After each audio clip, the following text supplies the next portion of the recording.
ኢሉሚናቲዎች በሚስጥር ዓለምን ተቆጣጣሩ አዲስ ስርዓት ሊዘረጉ ነው የሚለው መላምት ለዓመታት ሲሰማ ቆይቷል። ኢሉሚናቲዎች መነሻው ከየት ነው? ዓለምንስ በሚስጥር ይቆጣጣራሉ? የዚህ ሐሳብ መነሻ በአውሮፓውያኑ በ1960ዎቹ የነበረ ልብ ወለዳዊ ክስተት ነበር። ጀርመን የነበረው ኢንላይትመንት ኢራን ወይንም የውቀት ብርሃን ዘመን ከኢሉሚናንት መነሻ ጋር ይተሳሰራል። ሰላም ጤና ይስጥልን ውድ የኢትዮ ከረንት የዩቲዩብ ገጽ ተከታዮችና አድማጮች እንደምን አላችሁ? በዛሬ ዘገባችንም ሰፋ ያሉ የዜና ትንታኔ ኢሉሚናንቲዎች መነሻቸው የት ነው የሚለውንም ይዘን ቀርበናል። እንዲሁም በመካከለኛው እስያ የሚገኙ ህዝቦች ሃይማኖቱን መተው ወይም ጭራሽ ያለ መቀበል ሐሳብ እያዩ ነው። መነሻውስ የት ነው? መረሻውስ ምንድነው? ዓላማውንስ ምንድነው የሚለውን ሰፋ ያለ የዜና ትንታኔ ይዘን ቀርበናል። ቤተሰብ ለመሆን ላይክ ሼር እንዲሁም ሰብስክራይብ እንድታደርጉ በትህትና እንጠይቃለን። ወደ መጀመሪያው ርዕሰ ስናልፍ ኢሉሚናንቲዎች በሚስጥር ዓለምን ተቆጣጣሩ አዲስ ስርዓት ሊዘረጉ ነው የሚል መላምት ለዓመታት ሲሰራ ቆይቷል። ባቫሪያን በሚባለው ሚስጥራዊ ስብስብ ነበር ይህ እንደ አውሮፓ አቆጣጠር በ1976 ነበር የተጀመረው። የተማሩ ሰዎች የተሰባስበው ሃይማኖታዊ ስርዓትና መዋቅር ይነቅፉ ነበር። ፍሬስን እንደተባለው ሌላ ሚስጥራዊ ቡድን ሁለት ኢሉሚናንት ተራማጆች ተደርገው ይወስዳሉ። ወግ አጥባቂና ክርስቲያን ተቺዎች ግን አልተቀበሏቸውም። ለተወሰነ ጊዜ ጠፍተው በ1960ዎቹ ዳግመኛ አንሰራሩ። አሁን ላይ ያለው የኢሉሚናንቲ ካቫሪያን ሚስጥራዊ ቡድን እንደሚለይ ኢሉሚናንቲ ላይ ጥናት የሰራው ዴቪድ ብራውሚድ ይናገራል። ምስራቃዊ ፍልስፍና የሚመራው የተለመደ ባህላዊ አካሄድ የሚጻረር ንቅናቄ በምዕራብ ዓለም የተስፋፋበት ነበር። በኦቶ ፕሪንሲፓል ዲስኮርዳል በሚል መጽሐፍ ታትሞ ነበር። መንግስት አልባ ስርዓት የሚቃረኑ ሰዎች ኢራስ የምትባል የቀውስ አምላኪ እንደሚያመልኩ ልብ ወለዱ ያትታል። ማህበራዊ ነውጥ ማስነሳት የሚፈልጉ ቡድንን ህይወት ያስቀኛል። መጽሐፉ ካዘጋጁ መካከል አንዱ ሮበርት አንቶኒ ዊልስ ነበሩ። ዓለምን አባገነን ትሆናለች ቁጥጥር ጠንክሯል ብሎ ስለሚያስብ ማህበራዊ ነውጥን ለማስነሳት ለውጥ እንደሚመጣ ይሻል። በመገናኛ ብዙሃን በመጠቀም ታዋቂ ባህል በመገዳደር ሐሰተኛ መረጃ በማሰራጨት ለውጥ እንደሚመጣ ያምን ነበር ሲሉ ኢሉሚናንት ላይ ጥናት የሰራው ዴቪድ ብራውዌል ይናገራሉ። ጸሐፊው ከሌላ ወዳጅ ጋር በመሆን ፕሌምቦን መጽሐፍ ላይ ካምባቢያን የተላኩ ናቸው ያላቸውን ሐሰተኛ ደብዳቤ ያትቱ ነበር። ደብዳቤዎች ኢሉሚናንት ስለተባለው ሚስጥራዊ ቡድን መኖር ይገልጻሉ። ሰዎች የሚያነቡትና የሚሰሙት ምን ያህል እውነት እንደሆነ እንደሚጠራጠሩ የማድረግ መንገድ ነበር። ብዙዎች ስለ ኢሉሚናንት መኖር ማመን ጀመሩ። ጆን ኦፍ ኬኔዲ ማንገድላቸው የሚለው ጀምሮ በይፋ ከማይታወቁ ነገሮች ጀርባ ያሉ ኢሉሚናንቶች ናቸው ተባለ። ወሬው እንዲሰራጭ ምክንያት የሆነው መጽሐፍ ተቀባይነት በማግኘቱ ዩናይትድ ኪንግደም ሊቨርፑል ውስጥ ቲያትር ሆነ። በ1975 ኢሉሚናንቲ ሆኖ ጌም ለመጫወት የሚሆን ካርድ ሲስተም ከቡድን ጋር በተለምዶ የሚተሳሰሩ ምስሎች ታዋቂ ሆነ። አሁን ላይ ጄና ቢዮንሲ ጨምሮ በርካታ ታዋቂ ሰዎች ኢሉሚናንት ናቸው ተብሎ ይታመናል። ሶስት ማዕዘን ያለው ቅርጽ በመስራት በመድረክ ላይ ሲያሳዩ ይስተዋላሉ። ነገሩ እውነት እንዳልሆነ ቢታወቅም አሁንም ድረስ በ1960ዎቹ የተነሳው የሴራ ትንታኔ ዘልቋል። እና ቢዮንሲ ጨምሮ በርካታ ታዋቂ ሰዎች ኢሉሚናንት ናቸው ተብሎ ሲወራም ቆይቶ ነበር። አራት ቻን በተባለው በሬዲት ድረገጽ የሴራ ትንታኔ በስፋት ይሰራጫሉ። በ2015 በአሜሪካ የተሰራ ጥናት ግማሽ ሀገሪቱ ውስጥ ቢያንስ በአንድ የሴራ ትንታኔ ያምናሉ።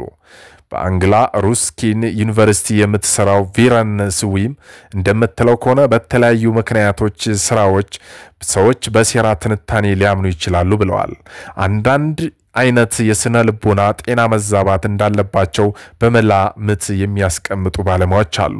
ሌሎች ባለሙያዎች ደግሞ በራስ መተማመንን የሚሸረሽር እውነትን ከመቀበል ይልቅ ቀላል ምላሽ ወይም ማብራሪያ የሴራ ትንታኔ ሰዎች ሊመርጡ እንደሚችሉ ይናገራሉ።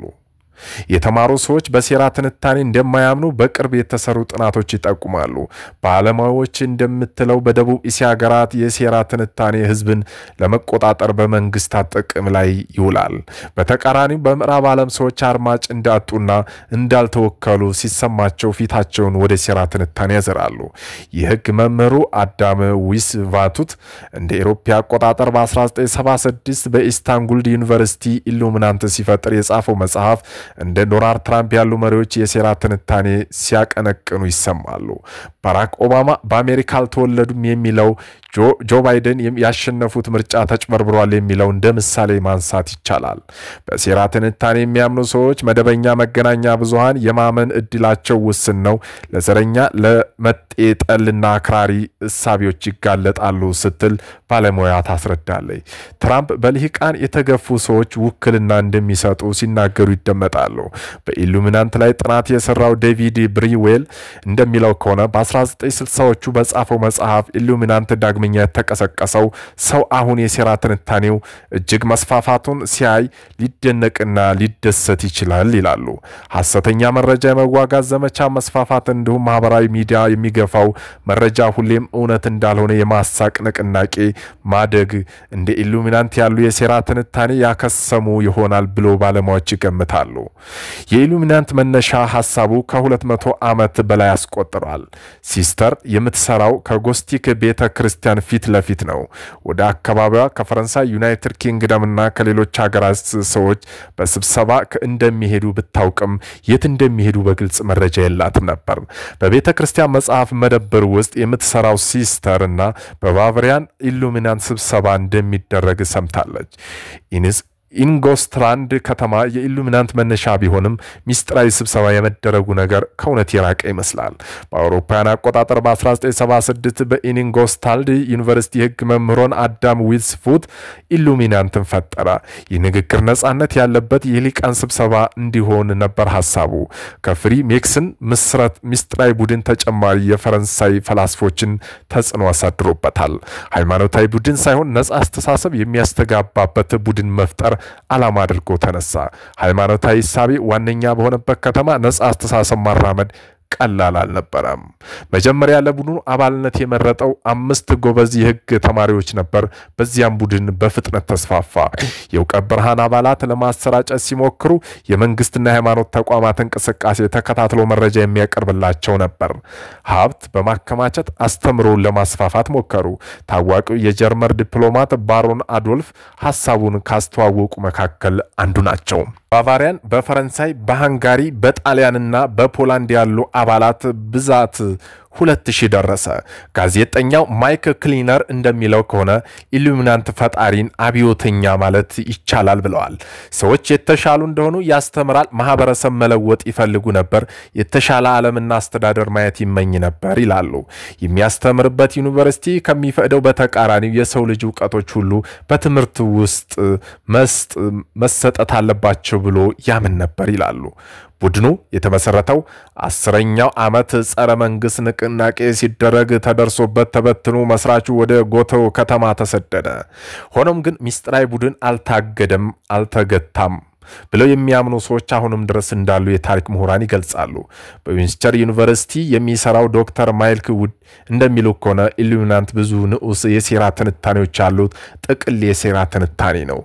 ኢንጎስታልድ ከተማ የኢሉሚናንት መነሻ ትባላለች። በከተማው ሙዚየም የምትሰራው ማርያም ኢምፕሌሽመር እንደምትለው በሙዚየሙ ካሉ አስገራሚ የታሪክ አጋጣሚዎች ጋር የሚተሳሰሩ የኢሉሚናንት መጽሐፎች አሏት። በከተማው የሚያስጎበኙት ክላልነር እንደሚለው ከሆነ በታሪክ ጉልህ ስፍራ ያላቸው ቦታዎች የሚያስጎበኙት በሴራ ትንታኔ የሚያምኑ ጎብኚዎች ያጋጠሙታል። ኢሉሚናንት አሁን የሚታይበት መንገድ አስገራሚ ነው። እውነተኛው ኢሉሚናንት በጣም የተለየ መንገድ ነው አሁን የሚታይ ነው ትላለች ሲስተር። እና እንደምትለው ከሆነ አሁን ድረስ ኢሉሚናንት ስብሰባ በከተማው እንደሚካሄድ የሚያምኑ ሰዎች እውነት ባይሆንም እንኳን ቦታውን ይጠይቋታል። በፈረንሳይ አብዮት አሜሪካ ላይ ከተፈጸሙ የመስከረም 11 ጥቃት እንዲሁም ሌሎች ጉልህ ክስተቶች ጀርባ ኢሉሚናንቶች እንዳሉ የሚያምኑ ጥቂቶች አይደሉም። ይህንን ነው በምስራቅ እስያ በርካታ ሃይማኖታቸውን መተው መቀየርን ለመመረጡ ይሆን ይላል ጆን። ያደረገው በደቡብ ኮሪያዊ ክርስቲያን ቤተሰቦቹ መካከል አንዱ ነው። እንደ አብዛኞቹ የሀገሪ ሰዎች አሁንም ሃይማኖቱን ቀይሯል። አሁን በይፋም አግኖስቲክ መሆኑን አውጇል። አግኖስቲኮች ፈጣሪ ወይንም ሌላ ማንኛውም ኃይል መኖሩን አይታወቅም የሚሉ ናቸው። ምን እንዳለ አላውቅም፣ ፈጣሪ ሊኖር ይችላል ወይም በትክክል እግዚአብሔር ላይሆን ይችላል ሲል በሲኦል ሆኖ ምላሽ ሰጥቷል። የጆን ወላጆች አሁንም ክርስቲያኖች ናቸው። እሱ አማኝ አለመሆኑን ካወቁ ከባድ ሐዘን እንደሚሰማቸው ተናግረዋል። ሊያበሳጫቸው ደግሞ አልፈለገም። ለዚህ ነው ስሙን እንድንቀይር የጠየቅነው ይላሉ። የጆን የህይወት ጉዞ ፒውር ሪሰርች ከተባለው የአሜሪካ ተቋም አዲስ ጥናት ግኝት ጋር ተመሳሳይ ነው። ጥናቱ መሰረቱ በምስራቅ እስያ የሚገኙ ሀገራት ያሉ ዜጎች በዓለም ላይ ሃይማኖታዊ በመተው በመቀየር ከፍተኛ ቁጥር ያላቸው መሆናቸውን ያሳያል። 10,000 በላይ ሰዎች ስለ ሃይማኖታቸው ተጠይቀው ብዙዎቹ አሁን ላይ ያላቸው ሃይማኖት ካደጉበት የተለየ መሆኑን ይናገራሉ። ሆንግ ኮንግ እና ደቡብ ኮሪያ በዝርዝሩ በቀዳሚነት ይመራሉ። 53 በመሆን የሁለቱ ሀገራት ምላሽ ሰጪዎች ሃይማኖታቸው መቀየራቸውን አስታውቀዋል። እነዚህ ውስጥ አንዳንዶቹ ሃይማኖታቸው ሙሉ በሙሉ እርግፍ አድርገው ትተዋል። ታይዋን 42 በመቶ ሰዎች ሃይማኖታቸውን ቀይረዋል። ጃፓን ደግሞ 32 በመቶ ናቸው። በአውሮፓውያን 2017 በተካሄደው የዳሰሳ ጥናት ጋር ይህ ቁጥጥር በማነጻጸር ጠቃሚ ነው። በእቱ የአውሮፓ ሃይማኖት የመቀየር መጠኑ 40 በመቶ በላይ ያስመዘገበች ሀገር አልተመዘገበችም። ባለፈው ዓመታት በአሜሪካ የተሰበሰበው መረጃ 28 በመቶ ያህሉ አዋቂዎች ያደጉበት ሃይማኖት ቀይረዋል። የጆን አመለካከት ለውጥ ከቤተሰብ ሲወጣ አዳዲስ ሐሳቦች ከመጋለጡ ጋር ተገጣጥሟል። ቤተሰቦቹ ቤት ሲኖር በየቀኑ ጧት 12 ሰዓት ሁሉም ተነስተው መጽሐፍ ቅዱስ አንብበው ሐሳብ ይቀይራሉ። እያንዳንዱ ጧት እንደ ትንሽ አምልኮ ስነ ስርዓት ነበር ይላሉ። በ19 ዓመቱ ከቤት ወጣ። በሲኦል ከሚገኘው ትላልቅ አብያተ ክርስቲያን ወደ አንዱ በመሄድ ጀመረ። ቤተ ክርስቲያኑ በሺዎች የሚቆጠሩ አባላት አሉ። የመጽሐፍ ቅዱስ አተረጓጎም ቀጥተኛ ነበር። ለምሳሌ የዝግመተ ለውጥ ጽንሰ ሐሳብ ውድቅ ያደርጋሉ። ይህ ደግሞ ጆን ከተማረው የሳይንስ ንድፈ ሐሳብ ጋር አብሮ የሚሄድ አልነበረም። የዓለም እይታዎች በሌሎች መንገዶች ተለውጧል፣ ተቀይረዋል። እኔ እንደማስበው ክርስቲያንና ጥቁርና ነጭ ትክክል ወይም ስህተት የሚለው ቀጥተኛውን ያካሄዳለው። ነገር ግን ህብረተሰብ ከታዘብኩት ነገር እና ከተለያዩ ሰዎች ጋር ከተገናኘው በኋላ ዓለም ብዙ አስተሳሰቦች ያቀፈች እንደሆነች ማሰብ ጀመርኩ ብሏል። ጆን ካሉት ጓደኞቹ ግማሽ ያህሉ ያደጉበትን ሃይማኖት አይከተሉም። አብዛኛዎቹ ክርስቲያን ነበሩ። ከጓደኞቹ መካከል እምነታቸውን የቀየሩ ክርስቲያኖች ብቻ አይደሉም። ቡዲስት ከነበሩ መካከል 20 በመቶ አሁን እምነታቸውን ትተዋል። በሆንግ ኮንግ እና ጃፓን ይህ ቁጥር 17 በመቶ ደርሷል። በአካባቢው አዲስ እምነት ለመከተል የሚመርጡ ሰዎች አሉ። ለምሳሌ ደቡብ ኮሪያ ክርስትና እምነት ተከታይ ቁጥር 12 በመቶ አድርጓል። ቡዲዝም ደግሞ 5 በመቶ ተከታዮች አግኝቷል። በሆንግ ኮንግ ብቻ ክርስቲያን 9 በመቶና ቡዲዝም ደግሞ 4 በመቶ ተከታይ አግኝቷል ይላሉ። ሃይማኖታዊ ከሚቀይሩት መካከል አብዛኛዎቹ አሁን ላይ ከየትኛውም ሃይማኖት ጋር ቁርጠኝነት እንዳይኖራቸው የሚፈልጉ ናቸው። ይህ ቁጥር ከተቀረው ዓለም ይልቅ በምስራቅ እስያ ከፍተኛ ሆኗል። በሆንግ ኮንግ 37 በመቶና በደቡብ ኮሪያ 35 በመቶ ሰዎች ተመሳሳይ አስተሳሰብ ሲኖራቸው ይህ ቁጥር በኖርዌይ 30 በመቶ ይደርሳል። አሜሪካ ደግሞ 20 በመቶ ነው። ሃይማኖት ተቋማት የመራቅ ነገር እየጨመረ የሚሄድ ቢመስልም በሀገሪቱ የሚገኙ በርካታ ሰዎች አሁንም በመንፈሳዊ ስርዓቶች እንደሚሳተፉ ይናገራሉ።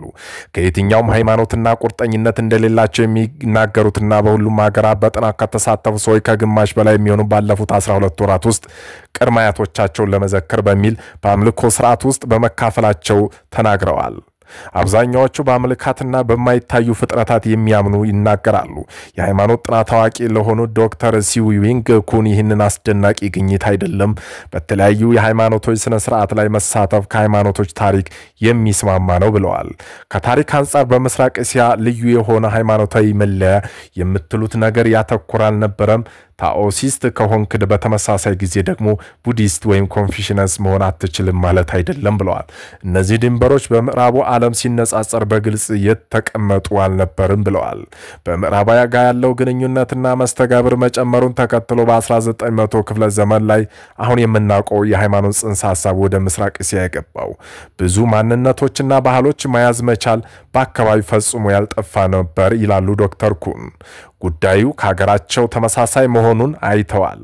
ዶክተር ኩን እንደሚሉት ከሆነ እናታቸው በተለያዩ አጋጣሚ ሃይማኖት ተቀይረዋል። ባለፉት እሁድ በአካባቢ ባለው የካቶሊክ ቤተክርስቲያን አባል ሆነው ተመዝግባለች። በዚህ በቃ ወደዛ ብቻ እንደምትሄድ እርግጠኛ ነበርኩ ብለዋል። ሆኖም ግን በአካባቢው ወደሚገኘው ኢቫንጀሊካን ቤተክርስቲያን ለፈውስ በሚል የጸሎት ክፍለ ጊዜም እንደምትካፈል ነገረችኝ።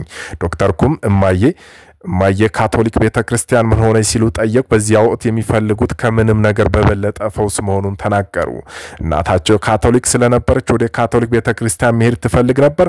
ከሆነ መንገድ ደግሞ እሳቸው የሚፈልጉት ጣልቃ ገብነት ለማግኘት ወደ ሌላ ሃይማኖት ሄደዋል ይላል።